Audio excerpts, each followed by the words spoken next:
కట్టిల్ మొక్కతిల్ దేవి ఆలయం అతి ప్రాచీనం గల ఈ ఆలయం కేరళ రాష్ట్రంలోని కొల్లంలోని కరుణగప్పిల్లి తాలూకాలోని పొన్మర చవర వద్ద ఉన్నది.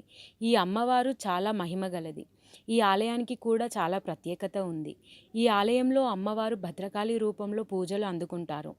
ఇప్పుడు ఆలయం ఉన్న ప్రదేశానికి అమ్మవారు ముసలిపైన వచ్చి ఇక్కడ వెలిశారని, దేవికి 3 కన్నులు 12 చేతులు ఉన్నాయని పురాణాలలో ఉంది. అమ్మవారి ఆలయంలో నిత్యం వెలిగే దీపాన్ని కూడా అమ్మవారే వెలిగించారని, అందుకే ఆ జ్యోతి నిత్యం వెలుగుతూనే ఉంటుందని ప్రజలు నమ్ముతారు. మరియు ఇక్కడ ప్రజలు కోరిన కోరికలు ప్రతిదీ నెరవేరుతాయని, అలా తమ కోరికలు నెరవేరిన భక్తులు అమ్మవారికి ఇత్తడి గంటలు సమర్పిస్తారని చెబుతారు. ఇలా గంటలు కట్టే ఆచారం ఎలా వచ్చిందంటే, పూర్వంలో ఈ గుడిలోని ప్రధాన గంటల్లో ఒక గంట కింద పడిపోయిందంట. అప్పుడు ఆ గుడిలోని అర్చకుడు ఒక ఆయన ఆ గంటని తీసి అక్కడ ఉన్న మర్రి చెట్టుకి కట్టాడట.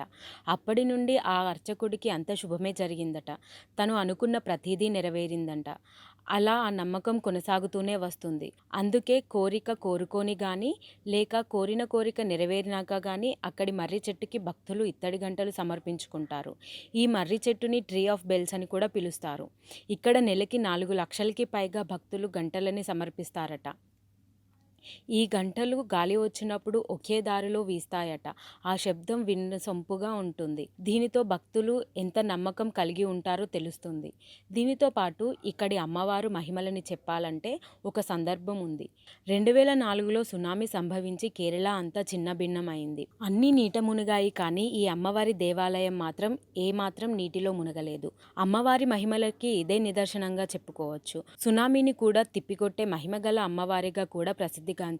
ఇక్కడ భద్రకాళి అమ్మవారితో పాటు వినాయకుడు, నాగదేవి, దుర్గాదేవితో పాటు పలు ఆలయాలు కూడా ఉన్నాయి. ఈ ఆలయం సముద్రపు తీరాన ఉంటుంది కాబట్టి చాలా ఆకర్షణీయంగా ఉంటుంది. ప్రతి ఒక్కరూ దర్శించుకోవాల్సిన హిందూ దేవాలయాల్లో ఈ దేవాలయం కూడా ఒకటి.